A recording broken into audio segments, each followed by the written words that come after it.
Apakah kamu merasa sekarang ini ekonomi tidak baik-baik aja? Banyak orang loh yang hidupnya mantap alias makan tabungan. Faktanya, menurut data CNBC Indonesia, kelas menengah Indonesia itu mengalami penurunan dalam banget. Awalnya itu ada 57 juta kelas menengah di tahun 2019. Dan sekarang tinggal nyisa 47 jutaan kelas menengah di tahun 2024. Sebenarnya, ada apa dengan ekonomi Indonesia? Yuk kita bahas.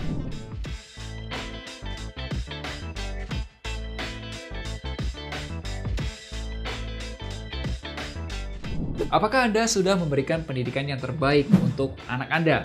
Seperti yang kita tahu, biaya pendidikan itu mengalami kenaikan lebih dari 10% per tahun. Uang kuliah zaman kita itu kurang lebih 8-12 juta per semester. Dalam 15 tahun lagi, itu bisa mengalami kenaikan menjadi 33-50 juta rupiah per semesternya. Gede banget kan? Lalu bagaimana nih cara menyiapkan dana pendidikan?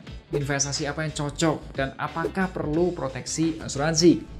Finansialku sedang ada webinar berjudul Smart Investing for Your Child's Futures. Rahasia sukses mengamankan dana pendidikan anak tanpa beban. Webinarnya akan diadakan 2 hari pada Kamis 17 Oktober 2024 dan Jumat 18 Oktober 2024 jam 7 malam di Zoom. Selengkapnya dapat kamu klik link berikut ini atau hubungi nomor berikut ini. Hai, ketemu lagi nih bersama saya Melvin Mumpuni. Belakangan ini banyak teman-teman di tongkrongan yang mengatakan kok kayaknya ekonomi makin sulit ya. Tapi kamu merasa hal yang sama nggak sih? Beberapa teman mengatakan orang kaya makin kaya. Orang miskin dibantu pemerintah, dan kita yang di kelas menengah itu kegencet. Ya, orang-orang kelas menengah ya yang nggak kuat akan turun kelas menjadi the new poor. Sebenarnya, apa sih yang terjadi? Kok banyak kelas menengah turun kelas? Duitnya habis kemana tuh? Dan what next?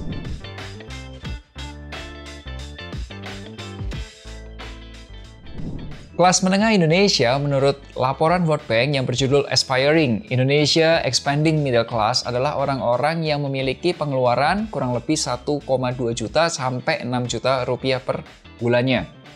Nah, menurut pantauan dari data CNBC Indonesia, ternyata kelas menengah Indonesia itu mengalami tren penurunan. Di tahun 2019 ada 57,3 juta kelas menengah Indonesia.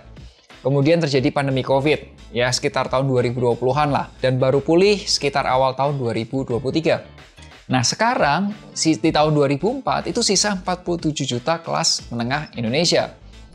Kesimpulannya, dalam waktu 5 tahun itu terjadi penurunan sebesar 16,5%, atau turun 9,48 juta orang. Apa bahayanya kalau kelas menengah mengalami penurunan? Bahayanya jelas, banyak kelas menengah yang kesulitan untuk belanja atau untuk membelanjakan uangnya.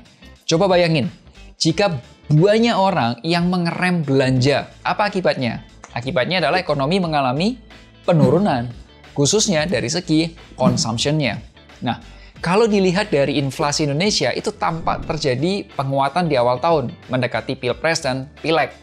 Ya kan? Wajar lah ya. Kemudian mengalami penurunan tren sejak Maret 2024 sampai dengan Agustus 2024.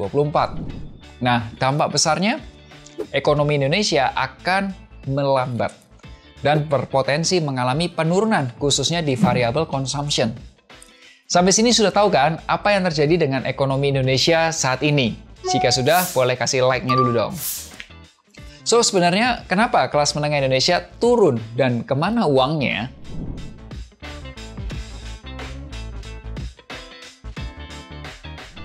Ada beberapa penyebab kelas menengah Indonesia mengalami penurunan. Nah, kalau dilansir dari idxchannel.com yang mengutip dari Direktur Eksekutif Selios, my friend, Mas Bima Yudhistira, dia menyebutkan lemahnya industri manufaktur menjadi faktor utama.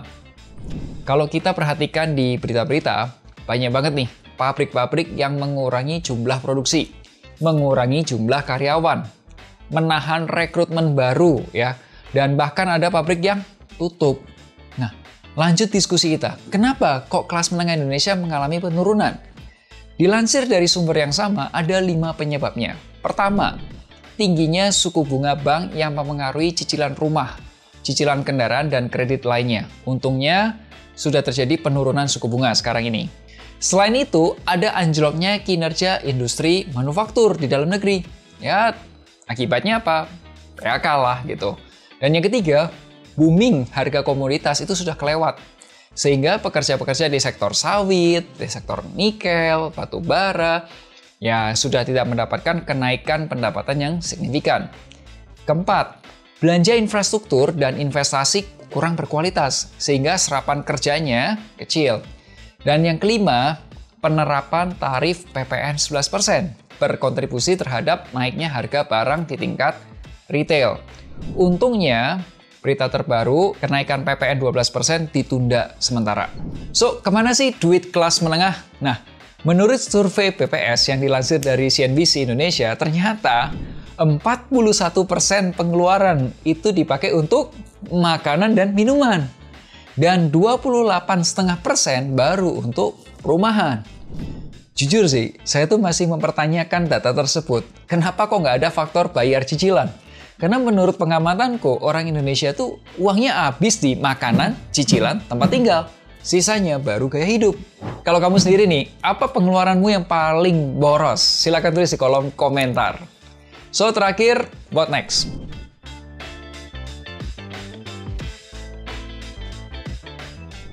Daya beli yang menurun disebabkan karena dua hal, yaitu penghasilannya yang terbatas dan kenaikan harga barang, sehingga pengeluarannya bisa makin besar, gitu ya.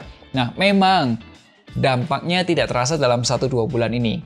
Tapi kamu tahu nggak, dalam jangka 5 tahun, itu ternyata ada 9,48 juta orang yang turun kelas. Beberapa yang dapat kamu lakukan sekarang ini adalah 1, tingkatkan penghasilanmu. Jangan cuma bergantung dari satu sumber penghasilan. Kalau bisa punya penghasilan kedua atau penghasilan ketiga, contohnya dari investasi. Yang kedua, alokasikan uangnya, budgeting, bikin anggaran. Tahu uang kamu tuh larinya kemana. Yang ketiga, punya dana darurat untuk jaga-jaga. Jadi kalau ada kebutuhan mendadak, jangan dikit-dikit pinjam. Tapi kalau ada kebutuhan mendadak, pakai dana daruratmu. Nah, yang keempat, jaga utang dan cicilan. Boleh utang untuk KPR, tapi jangan berlebih juga. Jangan dipaksain gitu ya. Yang kelima, punya asuransi. Khususnya asuransi kesehatan, asuransi penyakit kritis, dan asuransi jiwa. Boleh juga pakai BPJS Kesehatan. Vin, tapi gimana sih caranya meningkatkan penghasilan atau mengalokasikan uang kita atau juga menyiapkan dana darurat atau yang lainnya? Gini, kamu dapat berkonsultasi dengan perencana keuangan finansialku. Caranya gampang aja, hubungi nomor berikut ini. Boleh juga WhatsApp atau ke link berikut ini. Kamu boleh nanya-nanya dulu ke adminnya finansialku, cara konsultasi, harganya, dan apa yang didapat setelah konsultasi. Selain itu, kalau kamu pengen tahu gimana caranya nambah penghasilan, boleh cek online course yang kita punya. Silakan. Ingat selalu, hargai kerja kerasmu, share kalau kamu suka video ini. Sampai jumpa di Melek Finansial hari Rabu depan. Akhir kata, make a plan and get your financial dreams come true. Tonton juga playlist perencanaan keuangan.